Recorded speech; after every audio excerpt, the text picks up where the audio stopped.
at this time, don't tell anyone, we're not with the union. Moving stuff.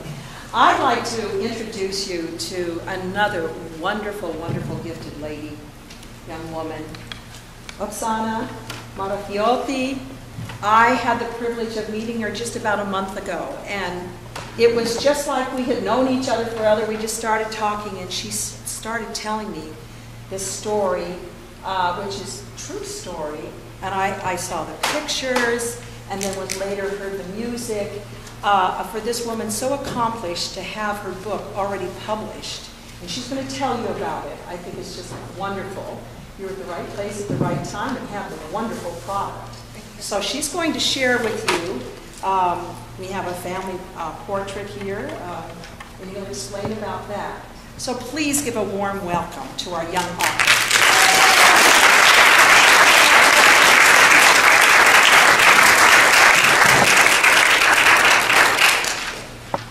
Well, before, is this thing on?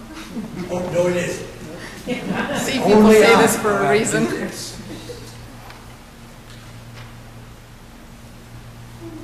Wow. Magic of technology. I'll take this for a second. All right. Well, before I start reading, I would like to tell you a little bit about myself. My name is Oksana Marafioti. Marafioti is my married name. My maiden name is Polyonskaya. My father and most of my family comes from the same region as Lisa. And I grew up in the former Soviet Union a long, long time ago. And it seems like it's in a galaxy far, far away. When I tell my kids about the place that doesn't even exist anymore, really, it's very difficult to explain the type of life that we led there. I spent many of my childhood years traveling with or touring with an ensemble of about 30 gypsy or Romani performers, my parents and grandparents included. And this is just one of the many images that I have kept or stolen from my father. And my grandmother was kind of the diva of the show. She is the one in the middle right here. Later on, you will be able to come up after the show and see it better. My mother is right there. She is actually Armenian Greek, but she was accepted when she got married into the group. My father is right here, and most of the rest of the people are uncles and cousins. Almost everybody is related in this picture. It was really strange growing up in this kind of environment because it was really a job. It wasn't a lifestyle. We did not travel in wagons. We lived in a very comfortable house in Moscow. But going on the road with these people was kind of like stepping into a fairy tale. And now when I tell people about it, and that's one of the reasons why I wrote this book, they don't believe it. It's kind of like running away with a circus, you know, you hear about it. But you never actually meet anybody who's done it. And growing up, I kind of moved away from the family, literally speaking and physically.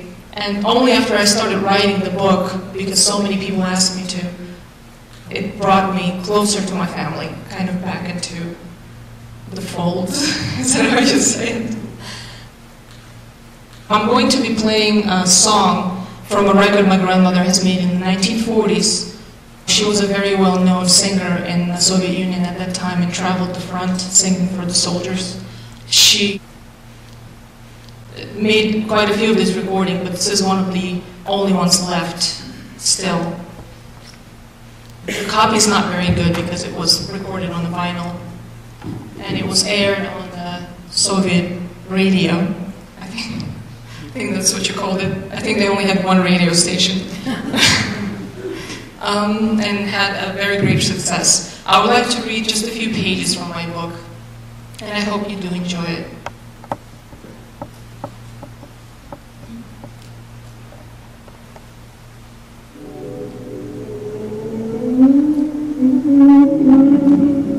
With the delicate caress of the bow, the violin begins the song.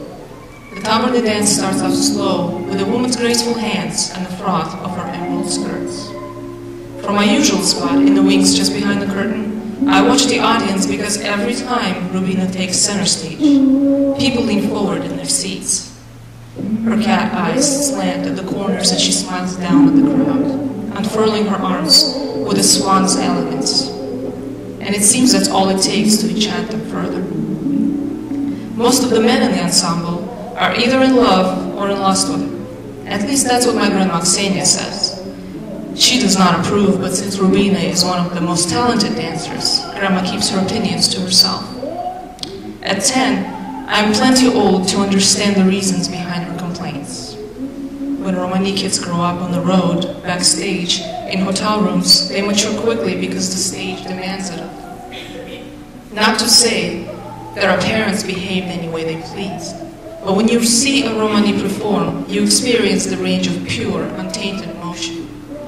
You know through her voice the sorrow of her lost love. You balk at the rhythm with which his feet tap out the beat of rage itself. Every performance is tears, loneliness, pleasure, and delirium. In a cloud of skirts, Rubina gives the stage one generous turn, her raven hair gleaming in the spotlights. With a shoulder shimmy and a toss of that mane, she draws delighted shouts from the audience when she backbends until the top of her head brushes the floor and then straightens back up in one fluid motion.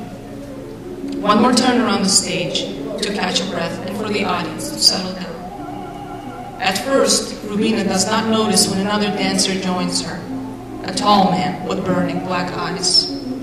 Tosi is her husband in real life, but during this number I always forget that he already has her. They regard one another like curious lovers.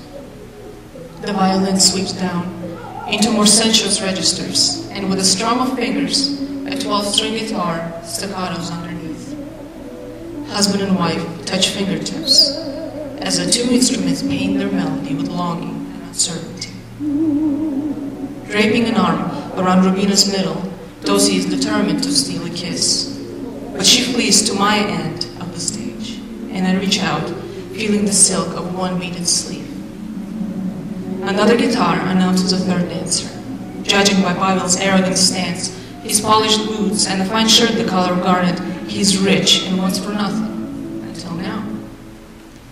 3 dancers gather, Rubina in between her 2 Romani suitors, and the music ignites like a flash of dynamite, setting the audience ablaze by the struggle of wills on the stage.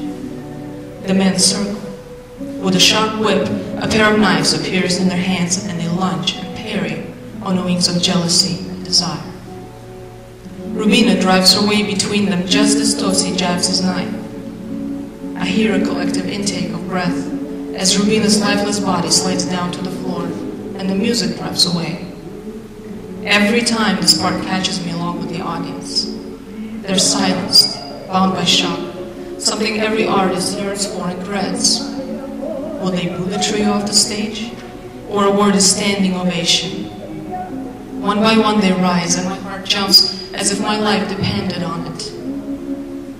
The dancers step to the rim of the stage to take their bows, faces flushed with elation to mirror their admirers, but they do not hold hands. I catch Rubina smile at Pavel the way she should be smiling at Tosi, and that's when I know trouble is brewing.